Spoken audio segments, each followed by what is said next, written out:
Okay. While not all the attacks will survive legal challenges, the methods may well include taxing university endowments, changing accreditation rules, deploying the military as part of the roundup of illegal immigrants, especially in sanctuary cities, claiming a national emergency to justify such action, demands for resignations of top departmental personnel by newly appointed cabinet members, reductions in force to lay off federal employees, an attempt to reclaim presidential authority to impound congressionally appropriated funds, the creation by executive order of Schedule F, a classification for senior federal workers who implement policies, write regulations, and enforce the rules, eliminating their civil service job protections. Here is an example of the determination of Trump's potential appointees. Mike Johnson, the Democratic mayor of Denver, told Denverite, a local news website, that he would do all he could to protect undocumented immigrants in the city who were threatened with deportation by the Trump administration. Tom Homan, Trump's choice to become border czar, countered, "Me and the Denver mayor, we agree on one thing. He's willing to go to jail, and I'm willing to put him in jail." Alexander Hertel Fernandez, a professor of International and Public Affairs at Columbia, described the scope of the incoming president's agenda by email. Even more than in President Trump's first term, the incoming Trump-Vance administration appears poised to use both personal and institutional mechanisms to intimidate and suppress perceived enemies, including those in business, nonprofit, civil society organizations, universities, and the federal government. In the case of higher education, Hertel Fernandez continued, the administration has already signaled interest in deploying a variety of strategies to control and pressure institutions of higher education, including not just universities that have already been under fire at the state level, but also private institutions. These strategies include weaponizing the U.S. Departments of Education, Health and Human Services, Homeland Security, and Justice, including using tools involving civil rights enforcement, research, funding, accreditation, and visa access for international students. Hertel Fernandez pointed out that just the possibility of punitive action can be effective. We know from comparative research that often simply the threat of government intervention can silence or intimidate potential enemies of would-be authoritarian leaders. We've already seen reports about the fear that leaders in business, higher education, and philanthropy have about speaking out against the incoming government. Preemptive retreat and silencing is also a major concern to the health of a well-functioning independent civil service in the federal government. In addition to the direct threat that implementation of so-called Schedule F will pose to nonpartisan technical expertise that our federal government relies on, the Trump-Vance administration and their allies have already made clear their strategy of relying on intimidation, especially mediated through online platforms and social media, to bully and threaten civil servants who seek to preserve the rule of law and speak truth to power. If the Chronicle of Higher Education is a barometer of academic response to the Trump victory, there are signs that rather than reacting in anger, the mood is now one of introspection, an evaluation of how we reached this point. In a November 21st essay, Academe's Divorce from Reality, Americans are fed up, and not just people who voted for Trump. William Dershowitz, who taught British fiction at Yale and the author of Excellent Sheep, The Miseducation of the American Elite and the Way to a Meaningful Life, wrote, "The politics of the academy have been defeated. Its ideas, its assumptions, its opinions and positions, as expressed in official statements, embodied in policies and practices established in centers and offices and espoused and taught by large and leading portions of the professorate, have been rejected. This was already evident before November 5th. It can now no longer be denied. Trump," he said, "is appalling, evil, criminal, but the worse he is, the worse the liberal elite must be. if so many prefer him to them? With a broad brush, Dershowitz blamed the humanities, the social sciences exclusive of economics, the studies programs and departments, the schools of education and social work, the elite universities, and the liberal arts colleges. In a similar reflective mood, Daron Acemoglu, I don't know who this guy is, a Nobel-winning economist at MIT, posted a long thread on X in which he argues that liberalism began in part as a philosophy of a criticism of how power was exercised by traditional economic and political elites. So my hypothesis is that liberalism failed because it came to power and it did not adjust to this new reality. It became too dominant and not sufficiently self-critical. The liberal point of view came to power. When? Well, we can go back to 1932 and Roosevelt and the various policies, etc. Go further. But it's not sufficiently self-critical. I would say that it's not.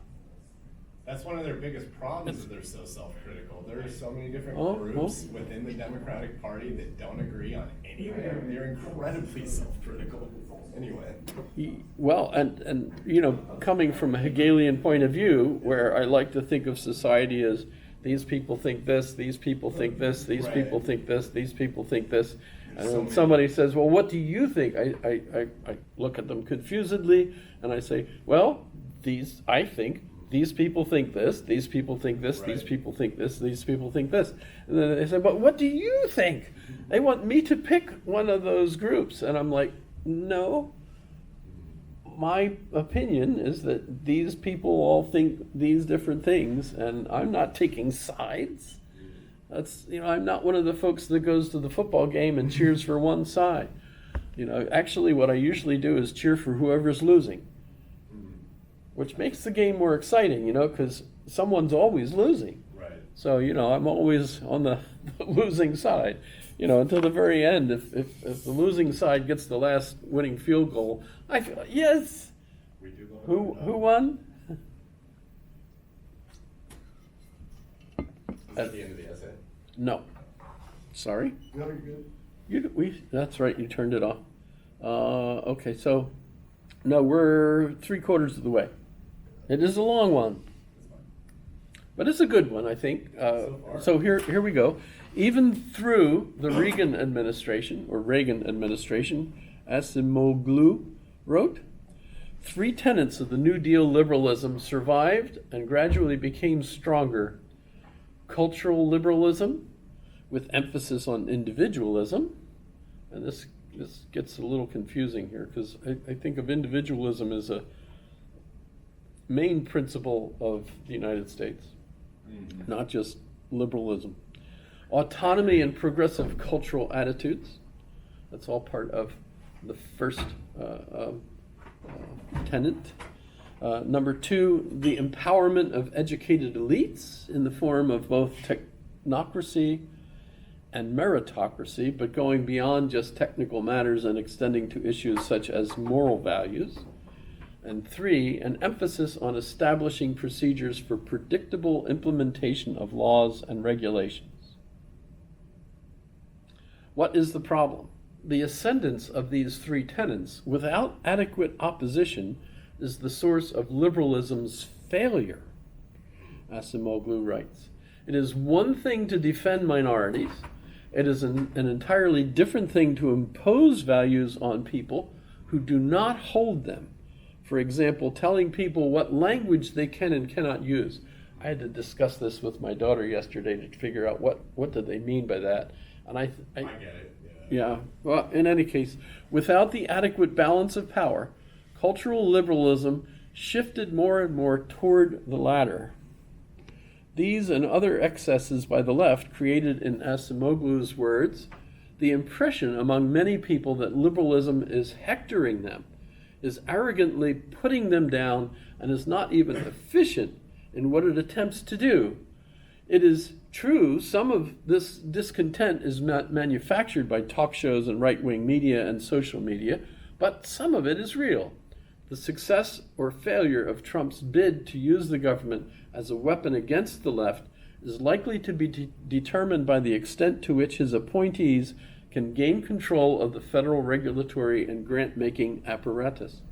Stephen Brint, a sociologist at the University of California, Riverside, points out in an email that, in theory, the federal government holds a large lever over academia.